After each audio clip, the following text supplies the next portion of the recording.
What's going on, everyone? Jake and Kevin in the booth. Yeah. We're doing a little bit of a different video today. We're going to be going over the modern Wizards deck tech that Kevin and I have been kind of working on for a while, playing in locals events, playing in RCQs.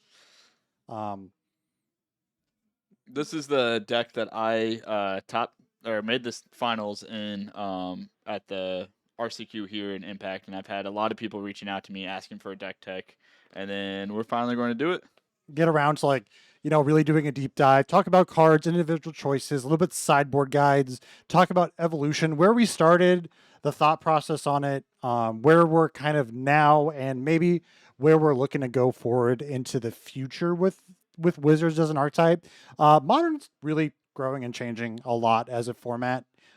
As we keep going in this RCQ season, I think RCQ season, even though we've seen the consistent decks like Boros and Eldrazi, um, there's still outliers. The format keeps evolving. I don't think I think it's kind of a stagnant format. I wouldn't call it a stale format. No, it's definitely like you top decks are top decks, bottom decks are bottom decks, but there's still the middle ground that people are still building, and who knows what people are going to come up with Yeah. throughout the day. So this is our first time doing it. So Let us know how you like it. If you like it, you don't like it, what deck you want to see next if you do like it. And yeah, so like, comment, and subscribe. yeah, like, comment, subscribe. This will only be going up on YouTube. So No Twitch. let us know what you think in the comments. So let's get into Also, real quick, all these deck lists that we're about to go over, if you want to see them outside of here, you can just go to Moxfield and search up Kevlin, and then you'll see all the deck lists that we're about to go over. We'll have Kevin's Moxfield in the description. That's That works something too. we can definitely Yeah. give for this one. So getting into what really Wizards is. So to me, Wizards is a archetypal deck that focus on it is a control tempo deck. Yep. I wouldn't call this true control, but I also wouldn't call it true tempo, because to me tempo is I'm gonna stop my opponent as many times as possible during the game, but at some point probably run out of resources. And control is I'm gonna stop my opponent at every point of the game, and then at some point overload on resources and beat my opponent out during the long game. Be like something like Teferi 5, get you resources constantly Yes. back. Wizards isn't quite that. It's tempo where you have a lot of small counterspells, little interaction points where you can stop your opponent's game plan early on, but you do have that ability to go longer into the game. Yep. Getting into like what the core of Wizards really is, to me, there are three main cards that you really want to be focusing on to call yourself a Wizards deck. Number one is Tamiyo Inquisitive Student, which is probably, I think, the newest card from the deck. The card that really took this from being fringe playable to being really powerful. Yeah, it's the card that brought it back into the meta. Yeah, in it, Tamiyo being you can read it on the screen. We're not going to deep dive into all the card text. It's a must answer one drop that if it sticks around, just runs away with the game. But if it doesn't stick around, it's a 1-for-1, which does not hurt you at all. Yeah, it being a one drop 0/3 blocks the Boros decks. It blocks Ragavan, which is honestly one of the most important things of what Tamiyo does, is blocks early Ragavans. It blocks little chip damage, and then it pulls that hard answer out of your opponent's hand for a creature or a spell you could play later into the game. Yep. And if they don't deal with it turn 1 and you get the clue, they just 2-for-1 themselves. So it's just a really good card to keep the momentum going. Exactly. And on top of that, if you get to flip it, it's pretty much to me it just takes the game over the minute flips. Yeah. You have to deal with it. It gets really big really fast. The creature-based aggro decks do not deal with Tamiyos very well. It turns out -1, -0 with against a bunch of 1/1s. It's pretty good. Yeah, it completely takes the game over. And then it going from 2 to 4, 6, 8 in 4 turns, you're going to draw half your deck. Yep. You're going to probably take over the game at that point, and then it still sticks around. It goes from 8 to 1, which is huge. That a lot of those planeswalkers, when you ult, you're saying goodbye to the planeswalker. Yeah. Tameo's not the case. I don't think I've ever lost after ulting the Tameo. That just kind of shows how powerful it is. Drawing half your library is really good, and yeah, I've never lost whenever it flips or whenever it ults. Yeah. Then I would say number 2 card of the deck is an oldie and a favorite. I can't think of a modern player that doesn't have some nostalgia for Snapcaster Mage. Really fun card. It's been around for ages. It's a free 2-for-1. Like you play the card, they have to deal with it, but you also get to flash something back. And what the best thing ever is just flashing in Snapcaster Mage, targeting Flame of Anor, which is the card we'll talk about next, and then drawing 2 cards to killing something. So it's really kind of like a 3 or 4-for-1, which is just incredible feeling in this deck. It being a wizard is the human part doesn't matter, but it's a wizard, and I guess we'll just get into it right now. The Snap is, everyone knows what Snap is, but Flame of Anor may not be as known as into the modern format. Most modern players probably know it, but you know, if you're getting into it, you're not going to really know it. This is a Lord of the Rings exclusive card. And this one I'm going to read. It's a 3 mana instant. Choose 1. If you control a wizard as you cast a spell, you may choose 2 instead. So that part is super important. You don't get to you can respond to the spell. However, if a wizard you control a wizard at the time of casting the spell, you get I'd say the kicker part of it. Everything's kicker, but you get the kicker part of the spell where you get to choose 2 of the modes, and generally, whenever I cast a spell, the top mode is almost always chosen. The draw 2 cards. Yep, very good. It being target player draws 2 cards is also massively important, because if the second mode of the spell gets removed or taken off the battlefield or just isn't there, the spell will still do as much as it can, and you will always draw the 2 cards. It's kind of like the old K command, where it's like draw, or not K command, cryptic command. Yes. To where like you tap and draw, and it's like, or you bounce something and you draw, and if they remove the target of the bounce, you still draw the card. Yes, because it's the target. It's still a legal target on the battlefield, so they can't fizzle the spell. And Destroy Target Artifact, great mode. Shattered rocks. There's no... Especially with the new Steel Cutter in play. It's very, very good. This is one of the few cards that effectively 2-for-1's a 2-for-1. Yeah. Where you can destroy, where you can, you don't get to draw 2, of course, but you get to answer the Monk and the Cutter. Yep. Where you could probably answer the Monk by itself with the Snapcaster Mage. So you can block, flame away the Cutter, and draw 2 cards. Seems pretty good. And then the final mode, deal 5 damage to target creature. About the only thing you're not going to kill in the format is Flage in Primetime. Big Murktide. Big Murktide. Honestly, everything else kind of just dies too. Well, we have other answers in this deck for those cards. And in the creation of this deck, so we've both been working on this for a while. When I first built the deck, talking of probably January-ish time frame, I built the deck in a way where I was really heavy on the Harbinger of the Season sideboard. I built it when I first constructed it to the only white card in the main deck was Flage. Yep. And where you could cleanly sideboard into the Harbinger, you've iterated it on it with a lot of the extra white cards that really shore up that aggressive matchup, because Modern's in a pretty aggressive spot right now. Yeah, everybody has a 1-drop, everybody has a 2-drop that are must answers, and that's what I kind of built this deck around. Like Jake said, like I kind of took his idea and kind of morphed it to my own. But I still have the Harbingers of the Sea and the side, which that can be very, very rough to handle. But I've learned that as long as you have a plains, you don't really necessarily care 100% about red. You just kind of need blue and white, and you can usually win the games at that point. Yeah. But Prismatic Ending and Path to Exiles are just great. This is gonna happen every so often. Sorry. Those 2 cards are just great currently in the modern metagame. Like we said earlier, Path just answers all those big creatures that bolts can't hit, and then Prismatic Endings are just very good right now, just hitting all the 1s and 2-drops, pretty much everything in the format.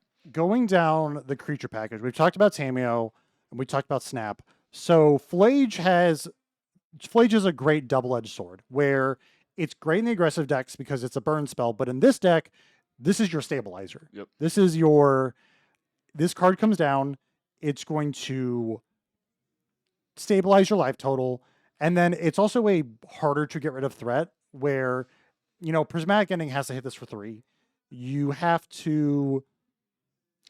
It's just one of those, you have to exile it from the graveyard, otherwise it's just going to keep coming back nonstop. And so it's just really nice. They can like fatal push it or whatever if they have revolt on whatever to it, but you just bring it back the next turn and then they have to deal with it again. And it's a 6/6 that can sometimes have haste, which is just also incredible. Yeah, this deck definitely doesn't prioritize the Arena of Glory with Flage as much as like the Boros Energy decks, but when you get to do it, it's awesome. It's nice. Yeah.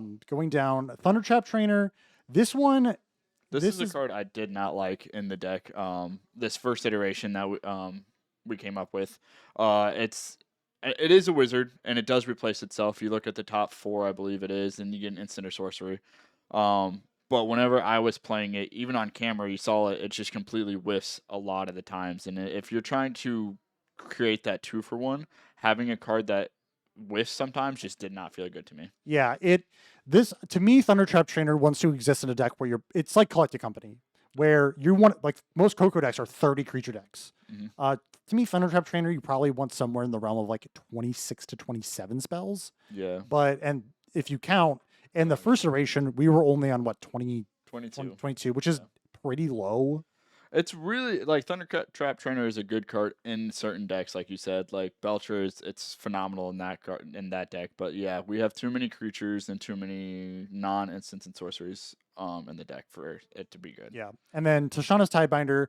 This is a standard card that has seen some modern play. I wouldn't say it's broken out in modern, but it's pretty powerful. Where it's a stifle on a creature. It's 3 mana flash. It comes in, counters an activated or triggered ability, and then if it's a creature, planeswalker, or artifact, it loses all of those abilities. So there's a lot of really powerful things. I think my favorite interaction with this card is Territorial Kavu, where if Kavu attacks, because Kavu has when Kavu attacks, it automatically puts a trigger on the stack. If you respond to the trigger with Tidebinder, for the second that the trigger is on the stack and you counter the ability and Kavu doesn't have the domain ability, because domain is an ability, it's not just a static like a text.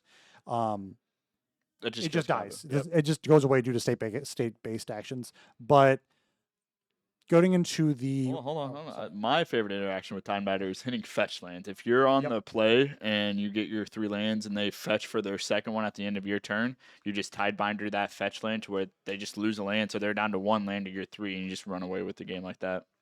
It's really this good. card. It's got a lot of play to it. There's a lot of goofy things you can do. Sorceries, Lorien Revealed. Just 2 extra lands that have an upside later on. Pending is probably the most. As we get into the later versions, we'll talk more about how impactful this card's been. Yeah. But when I first built this, I didn't like Pending because the sorcery speed's kind of rough with Snapcaster Mage. But it's really important that we figured out getting into the RCQ season. Instants and sorceries, you got your counter spells. Newish to modern, but super important. Flare of Denial. This is another one that, like, it's really good with Otter because you can just kind of get Thundertrap Trainer, grab Flame of Anor, and then Flare of Denial, and then sack the trainer for Flare of Denial, and then so you're not 2-for-1ing yourself. But without that, it makes it very hard and not worth running it. Yeah, it's a super high reward card, but the play-in is really high too. Also, another big thing, which a lot of people know this, but some might not know this, if you Snapcast a Mage, target Flare of Denial, you cannot use the second ability where you can sacrifice a blue creature. You have to pay the full cost. You can't use the alternating cost for it. Why is that? It's just rules. Interesting. So you can't... So you cannot play Snapcast a Mage and then sack it to Flare of Denial from the graveyard.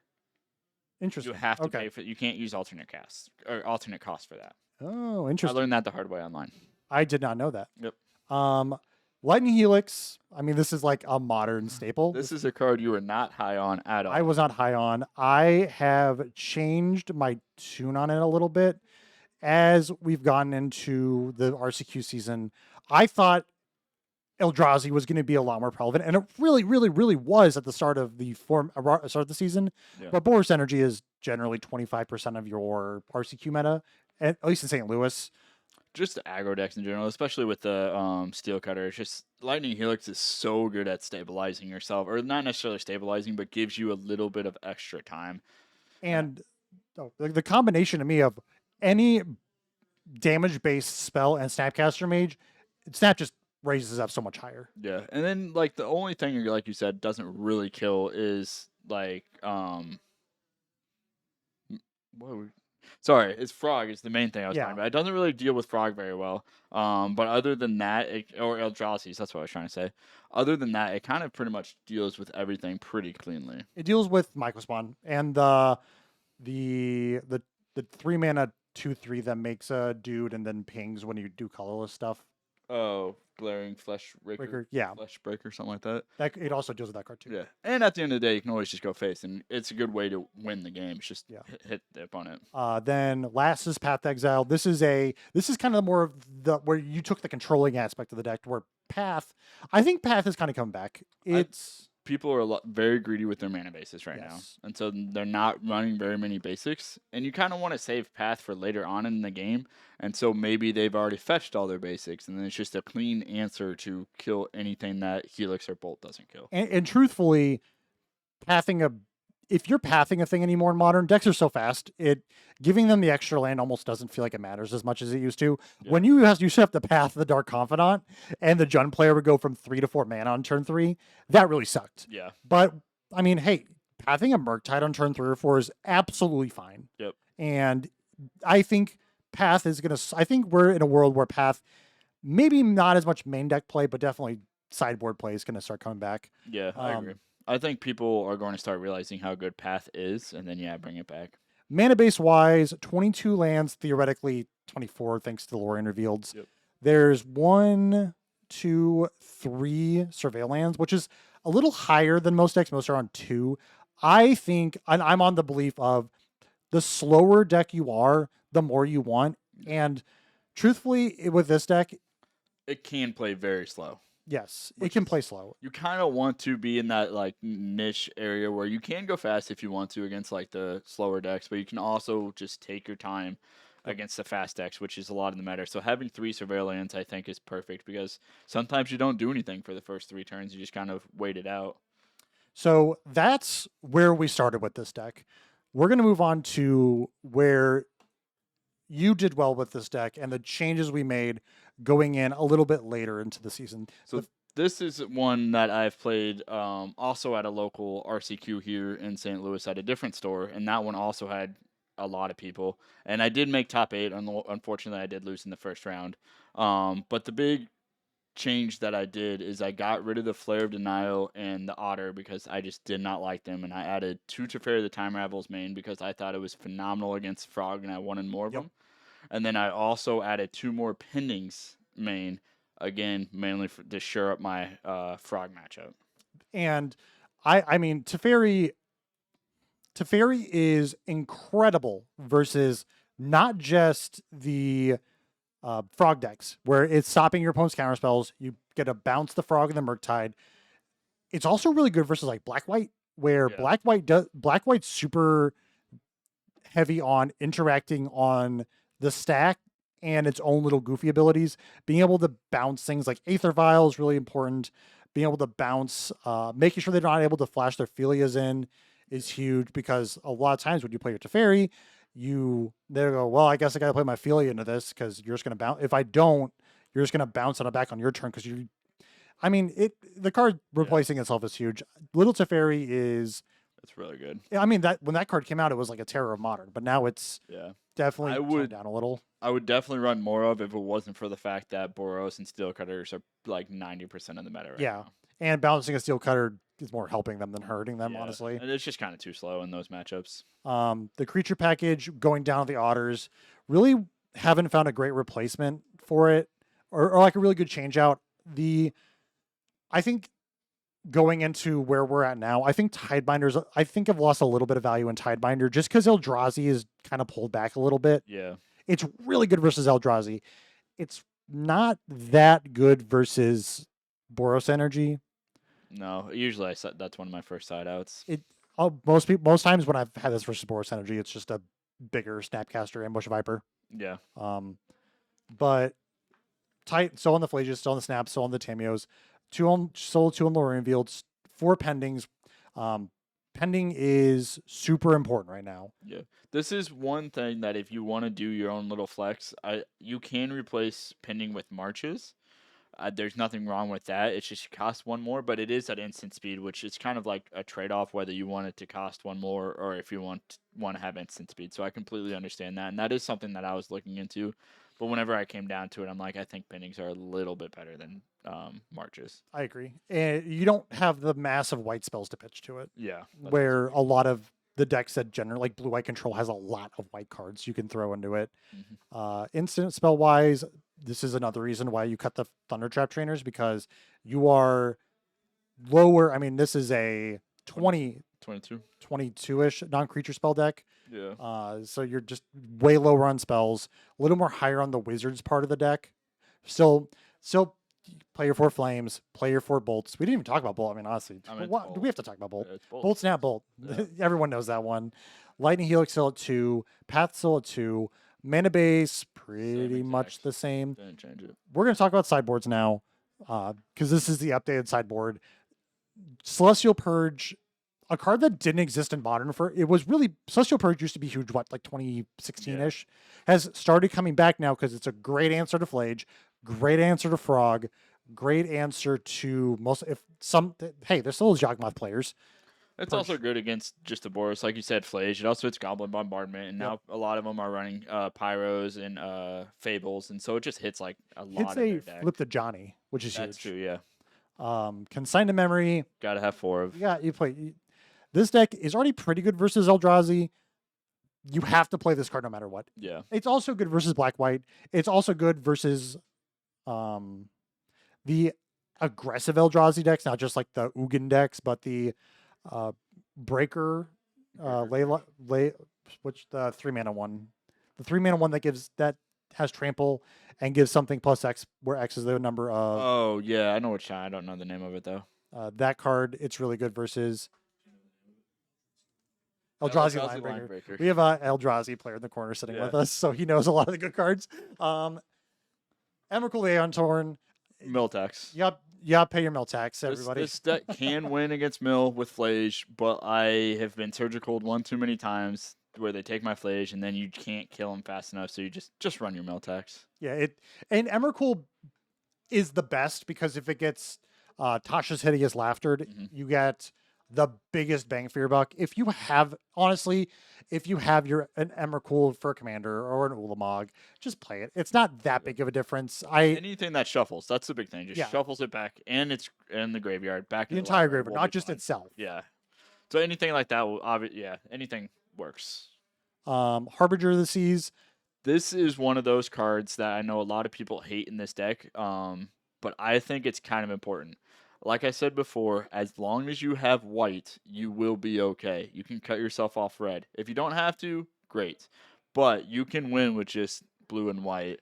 Just know when to play it, because you're choosing when to play it, and just you need it. You really do need it. It's also a wizard, by the way, which a lot of people don't realize it's a wizard, and that's super important. Yeah.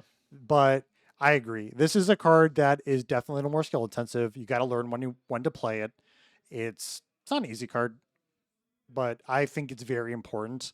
Soulguide Lantern. Graveyard hate. Gotta have it. It's hard to find a graveyard spell you like in this deck. I found a lot. I think there's a realistic world where surgicals are fine, where you can like surgical snap surgical. I prefer Soul Guide just because it hits more. It hits the Flage on the way down and then gets rid of the graveyard for the next one. Exactly. Or like against like Frog, Murktide, and Oculus, like you need to hit that whole graveyard. One surgical is just not going to do it.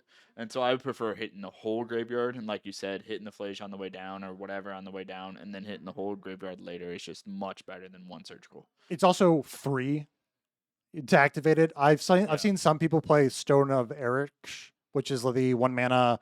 If a creature would be exiled, if a creature be put in the graveyard, it gets exiled instead, and you can pay 2 to sacrifice it. Or like Relic of Progenitus. Yeah, Relic, I don't like. I would not play a card that exiles my own graveyard. That too, yeah. You don't want to play that. I think Soul Guide's probably the best.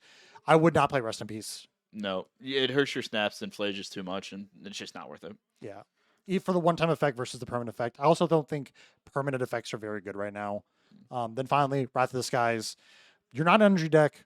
It doesn't matter. No, just even wrathing for 0 a lot of times can hurt a lot of decks with like all the artifact decks with Emeries and stuff Yep. like that.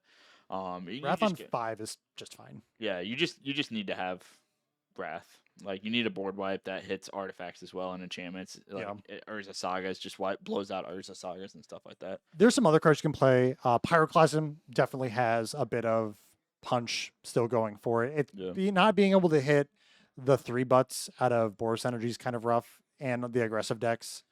Then I have also played. Some people are putting are going a little lighter on the Wizards, putting the 4th Flame of the North on the sideboard. Yeah. Which is fine. You can do a lot with this deck in terms of the core of the deck. Honestly, is Snap, Tamiyo, Flame. Yep. You can slot that package into a bunch of things. There's a way you could build this deck in my mind where you cut the white and you are playing the Harbingers in the main, and you're more like the old traditional. Is it Murktide list? Yeah, is it? Where you can play Murktide in the deck. You can play a lot of. Wizards is such a flexible archetype because your cards don't. The most important thing about your cards they are Wizards. Yeah. I have definitely tried lists online with Murktides, and they're not bad. They really aren't. I've tried Murktide with Wizards plus Faithless Looting, and it does work. It really does. I just prefer the removal package. The controlling package. When I try to build this with Faithless Looting, because when you can flip a turn 2 Tamiyo, it feels really good. Yeah. But there are some decks where they don't care about the turn 2 Tamiyo. Like Eldrazi could honestly care less about your flip Tamiyo. And then the other problem with Faithless Looting is your card disadvantage with it. Yeah. Where, like sometimes you get to discard your Flage, but you're on 4, you're on 3, so you may not have it in every starting hand. And you're not trying to like rush out a Flage in this deck. That's the big thing, is take your time with this deck. And also another big thing is you play to the board. You don't really play to the stack with this deck. No. There's a lot of removal for that reason. Like, yes, you do have counter spells, but like you remove things on the board. You're only counterspelling things you can't remove off the stack. So I think that's a really good insight into where you're at with Wizards now. You want to handle sideboard before we go on to the next iteration? Yeah, we'll talk about. So how would you sideboard versus? So let's say Boros Energy. What's your sideboard guide? Boros Energy, the first thing you always take out is Teferi. That card just does not do well. Yep.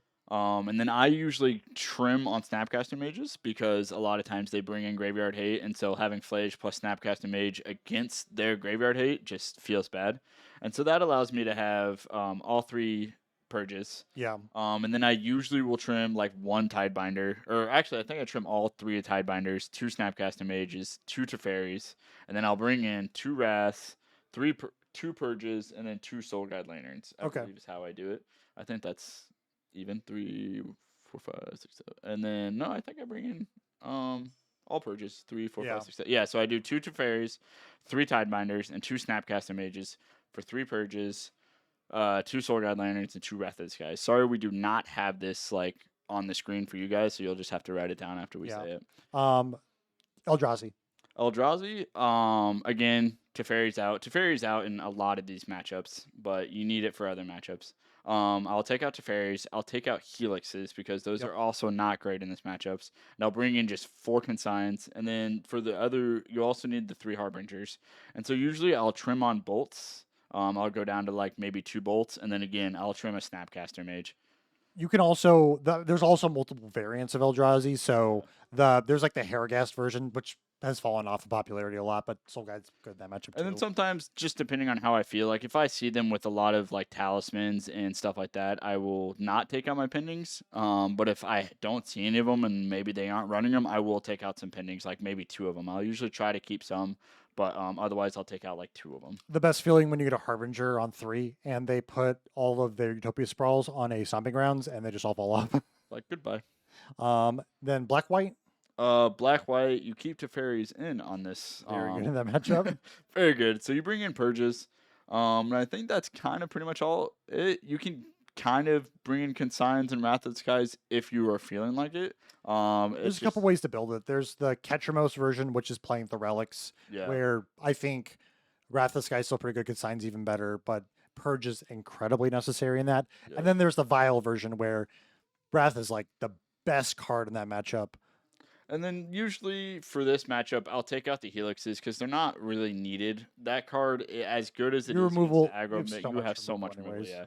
And then usually, again, I will. One of my main cuts is Snapcaster Mage, as good as it is, because a lot of people just hit graveyards too hard that like you don't want all 4 post sideboard in a lot of matchups. Every card in Magic right now just has like destroy artifact, enchantment, or exile graveyard, just like stapled Yeah. onto it as like a little fun flavor text. It seems like. So yeah, I'll bring in 3 purges, take out a snap, take out a couple helixes, and then if I'm feeling like it, I will bring in Consigns or Wrath and take out like another snap and maybe another like Path to Exile, because it's not that great in this matchup because like all their stuff is little unless they're on Ketramos.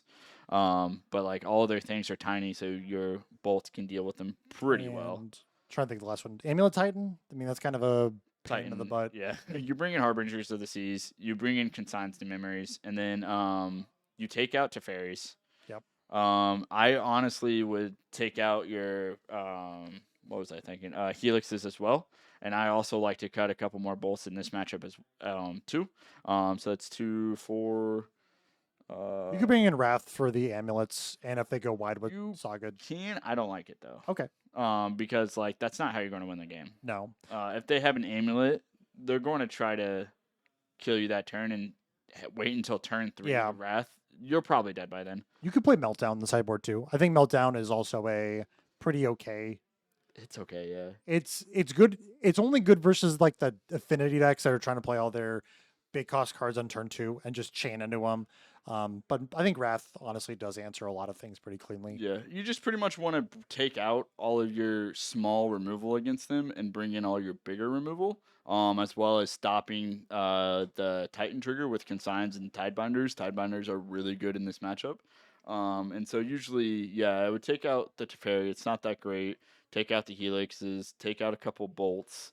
And then maybe even take out a Flame of Anor, because as good as it is very slow in that matchup. It doesn't deal Titan. Yeah. So that's 4, 5, 6, 7. So you got 2 Teferis, 2 Helixes, 2 Flame of Anors, and then a Snapcaster Mage. I think is my usual last cut. Again, because they have Graveyard Hate, they got Bajuka Bob that can get up pretty easily. That's pretty much kind of how I would sideboard for this. Yeah. A lot of the time, I go on feeling, which really isn't smart. I don't usually really have a written down sideboard guide like I should, and so it's just kind of like what I'm seeing in this matchup, because people build their decks differently. Yeah, I always say a sideboarded guide is what it is. It's a guide. Yeah. It's not like a rule of law. Like, you don't have to follow it. You should learn the matchups, figure out, watch what your opponent's playing during the game, and make your sideboard decisions based off that. Don't just go off your preconceived. Like, you got to follow this. If I don't follow this, I lose. Which Yeah. I don't think is the right way to do it. But so we went over aggro. All aggro decks kind of just the same. Because we talked about Boros Energy. Yeah, just sideboard them all the same, whether it's Zoo. prowess. Zoo, Harbingers are actually very good against Zoo. Teferi is also really good against Zoo. A lot of people don't know that, because that's the only way that this deck can get out from under the Scion plus Guildpact lock. So you need to keep your Teferis in. You can take out Helix in this matchup. It doesn't kill. It kills the Nishoba brawlers, but you already have Flame of Anors, Pendings, Path, and bolts for the Ragavans and the brawlers and all that stuff. Yeah, so you just kind of want to bring in the Harbingers, take out Helixes, and then again take out a Snap. And I think you can also bring in your Purges. And then that's the case. You can kind of like trim on other things, like Tidebinder. As good as they are against the one creature, they're not great overall. Like, it's good against the Kavu, but that's about it. So you can kind of trim some of those as well. I think Control would be the only matchup.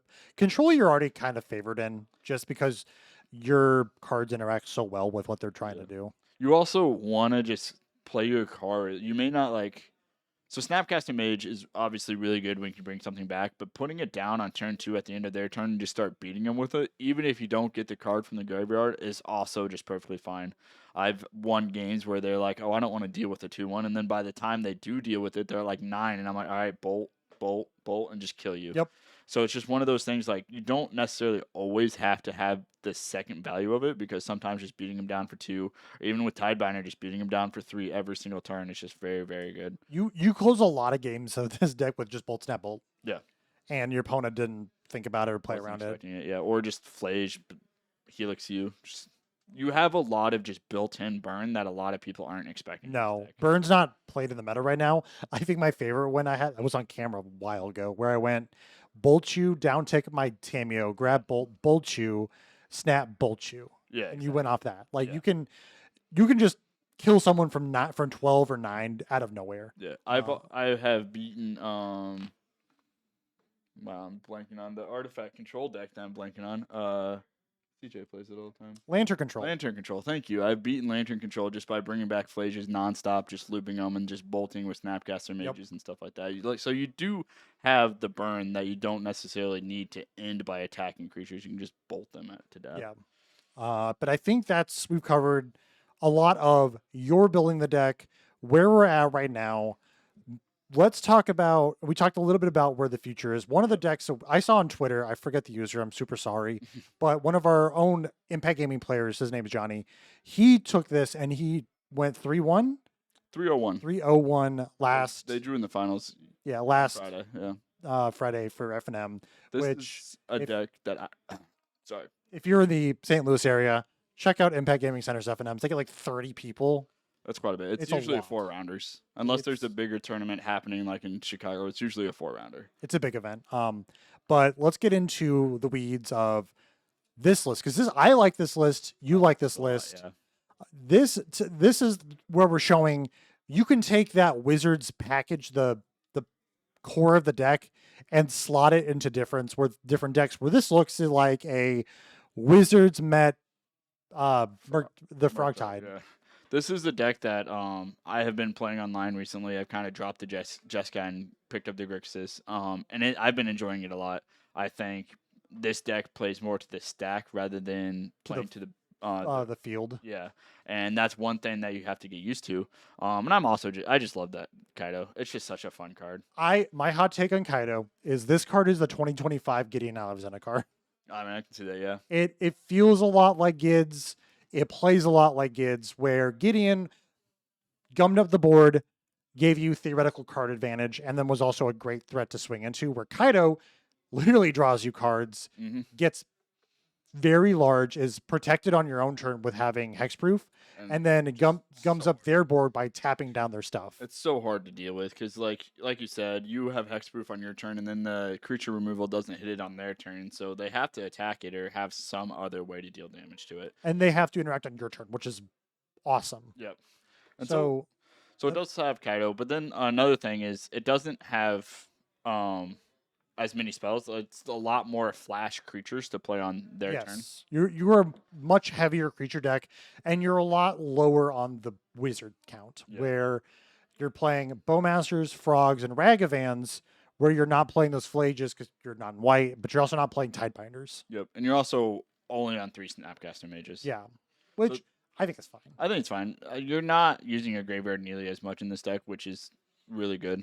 So the main advantages that I think this deck has over it is, number one, you're right. It has way more stack interaction.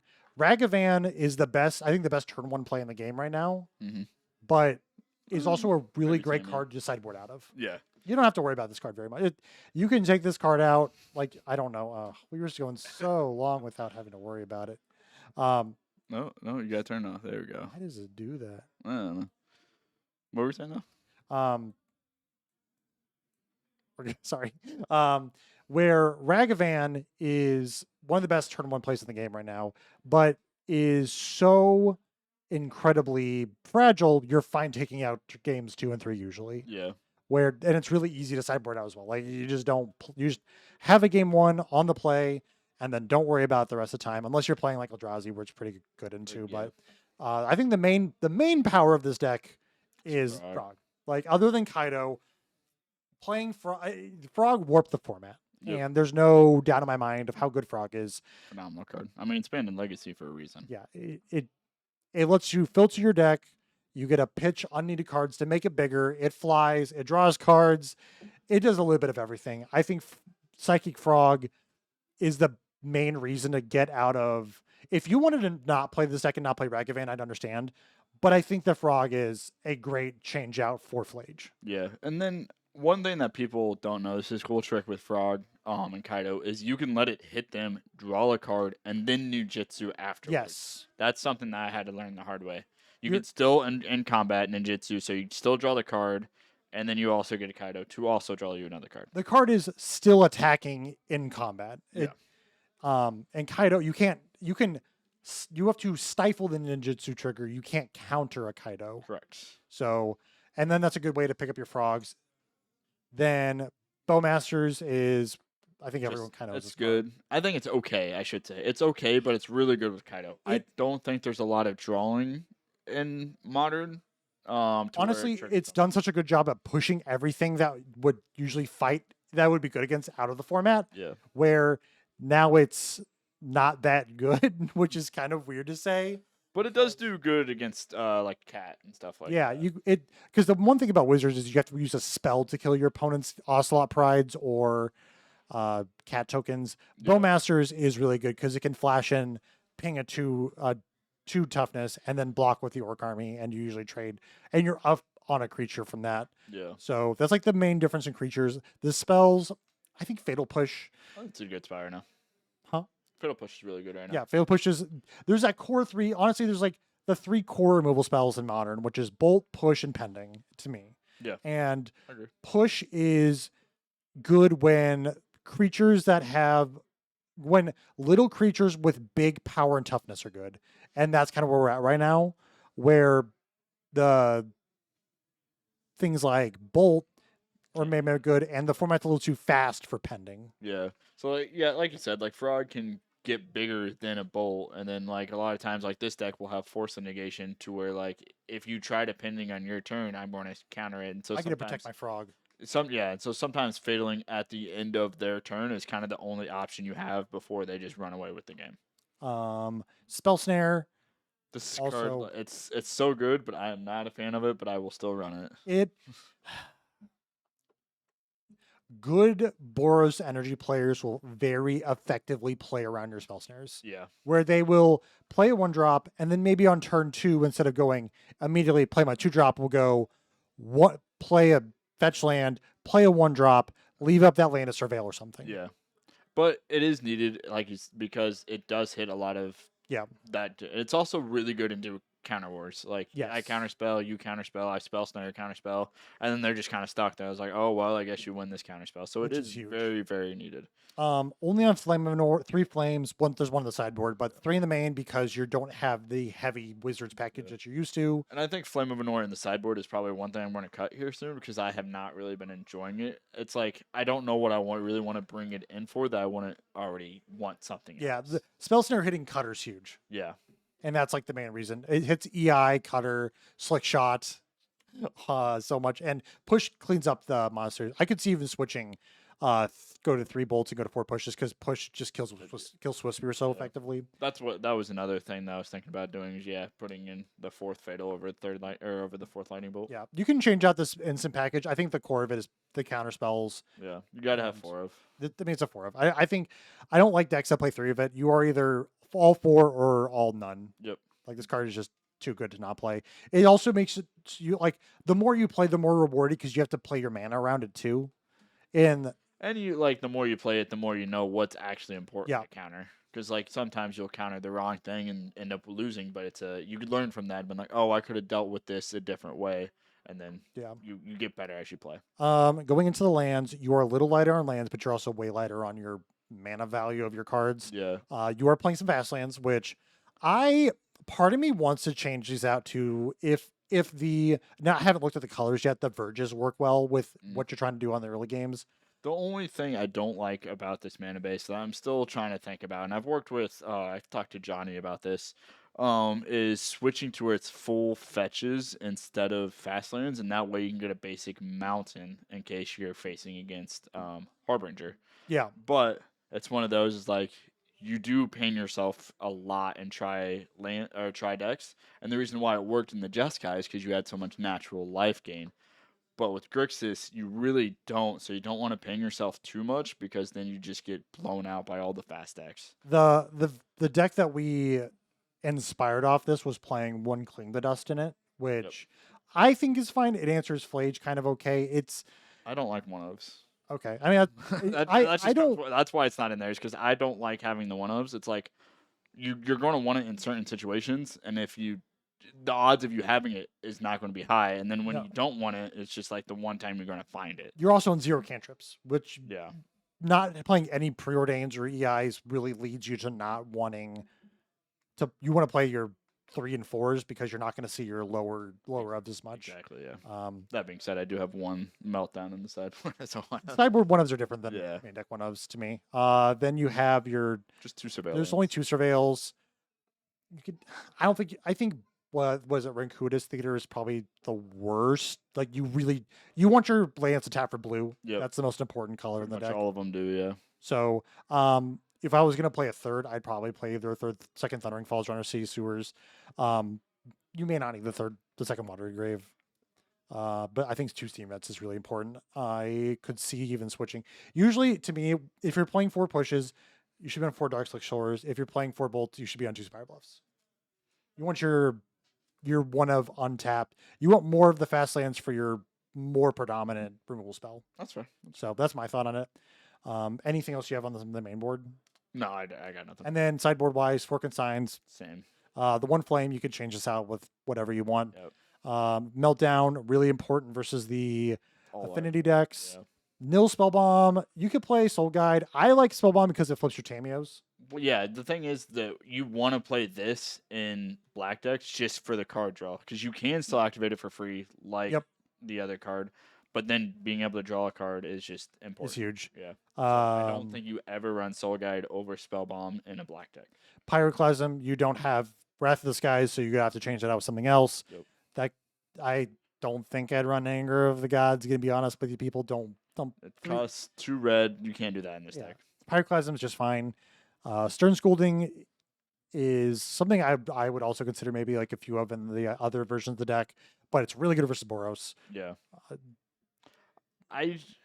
As much as I know this is a good card and I will continue running this card, I hate it because I hate counter spells with stipulations. Yeah. Just like Spell Snare, I hate it, but I know it's good, so I will continue playing it. And then Thoughtseize. Need it against like there's and other control decks. It's super important. You could even honestly change some Stern Scolding to Thoughtseize. Snap Thoughtseize is a fine play. Yeah. You're not too worried about it. Not too worried. Just it costs a lot of life. Anything else before we wrap this up about Wizards? No, I think we've kind of. Do you have any like just generic tips for the deck? Play. I think this is a deck that you need reps with. This is not a deck that you can put together, walk into your RCQ and say, "I'm going to go 4-0 today." Yeah. I'm a top 8. Don't get discouraged. Yeah, you will lose a lot of times with this deck because you just need to learn the lines. Whether you're playing the newer versions, whether you're playing your Jeskai versions, play the deck a lot because you need to learn. Maybe I want to hold this prismatic ending for a different card. Maybe I want to be bolting different. Learn when you want to be fast. Learn when you want to be slow. I mean, you can see like the slow evolution changes that we've made throughout the 3 lists. Yeah. There's not a wrong way to build Wizards. You can go to MTG decks. There's a bunch of ways to build this deck. I'd say experiment. I think there's a lot of room for experimentation. Have fun with it. Like we're obviously Magic is a game, so we're here to have fun. So if you have that card that you love, just play it. Like who cares? You can build this deck a lot of ways. You can have like Kevin said, play Magic, have fun with Magic. Don't be discouraged when you lose because you're gonna lose a lot with this deck at first until you get the reps in. And honestly, maybe a lot of it is just going to that RCQ for the first time, learning, hey, maybe my local RCQ is more non-creature spell heavy, more combo heavy, and the way that I built the deck today didn't play into what the field was looking like. Yeah. And that's okay. That's okay. Like you're not gonna win. You're not gonna top 8 every RCQ. You're gonna have your. I mean, last RCQ I went 3-0 and then 3 losses in a row. It happens. It happens. Welcome to RCQ season. Yep. It's rough, but we mostly want to do this because Kevin's gotten a lot of PMs. A lot of people. Private messages, DMs? PMs, DMs, whatever you want to call it. A lot of messages Yeah. wanting People to know more about the this deck. Yeah. So we heard you. The video's coming out. Anything before we sign off? So my tip, since thank you for asking me, is like you said, practice it and just try new things with the deck. Like there's so many lines that I haven't even tried probably. And like one of the lines I've tried recently is like, don't be afraid to lightning bolt the frog at the end of the turn, make him discard 2 cards, and then on your turn pending it. Yep. It's just like random lines like that. You don't know if it's going to work, so just try it, and if it works, cool. If not, you learned from it. So just don't be afraid to experiment and learn. And then, like you said, get reps in and just play it and just practice it. Yep. It is a lot of fun. It is a fun deck. It is a blast. This deck, Flame of Anor is a drug to cast. You feel so good when you get to cast that spell and it pays off, and you're like, oh, I 3-for-1 to my opponent, and you blocked with your Snapcaster Mage, and their Ragavan died, and you're like, oh, I'm the best. I'm literally the Harry Potter of Magic, or whatever. That being said, like, don't be afraid to just cast Flame of Anor to draw 2 cards. Like, you don't always need to have a wizard out. Just at the end of the turn, draw 2 cards and just keep churning through that deck. I'm gonna say this truthfully. I think the best place for Flame of Anor is in the graveyard for Snapcaster Mage. That's fair. Like it's great in your hand, but boy, is it good when you can snap it back and you get to have that huge blowout. Yep. But signing off, thank you so much for watching. Let us know what you liked about this. This is our first deck tech we've ever done. I think we're gonna try to do this more often with the other IGC guys. We got a couple Titan players, and oh my gosh, I'm sure Hobbs could write a textbook on how to play Titan. I'm sure all the Titan players could tell you how to play Titan better than I could ever tell you how to play Titan. But we'll try to get the experts at the decks into the booth.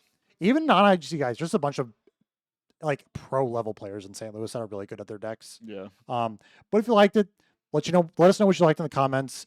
Let us know if you have any more questions for Kevin on how to play this deck. And if you liked any of the cards you saw today, you can pick them up probably at impactgamingcenter.gg. Yeah. They always love it when we give the shout out to the shop. They have a good selection here. They have a lot here. But thank you so much for watching. We'll catch you in the next one. See ya. Adios.